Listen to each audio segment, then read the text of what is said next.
دکی سے خبر شامل کرتے ہیں ہمارے ڈسٹرکٹ رپورٹر ایم ایس راوی کی رپورٹ کے مطابق ملک بھر کی طرح ضلع دکی میں بھی پاکستان کی جیت پر خوب جشن منایا گیا، جس میں بچے سرفہرست رہے۔ مزید تفصیلات سے آگاہ کر رہے ہیں ایم ایس راوی، جی بتائیے گا۔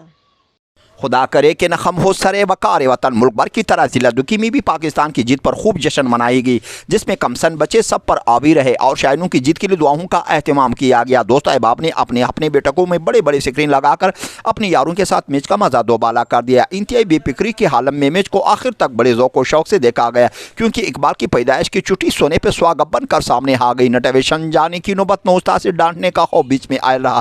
رضوان اور بابر کو اس قدر داد سے نوازا گیا کہ تاحیات دونوں اس داد کے سارے جی پائیں گے۔ بازار، گلیوں اور کوچوں میں مکمل سناٹا رہا، صرف لوگ گھر کے بیٹھکوں تک محدود ہو کر رہ گئے۔ میچ جیتنے کے بعد مبارکباد کا سلسلہ چل پڑا، کہیں کہیں مقامات پر انڈیا مرد آباد کے نعرے بھی سننے گئے، حتیٰ کہ ہوائی فائرنگ کا سلسلہ بھی دیکھا گیا۔ میچ جیتنے کے بعد لوگ بازار کا رخ کر کے جہاں مکمل بے مباحثے کے بعد انگلینڈ کو اپنے لیے فیورٹ قرار دیا۔ ایم ایس راوی، ضلع دکی، بلوچستان۔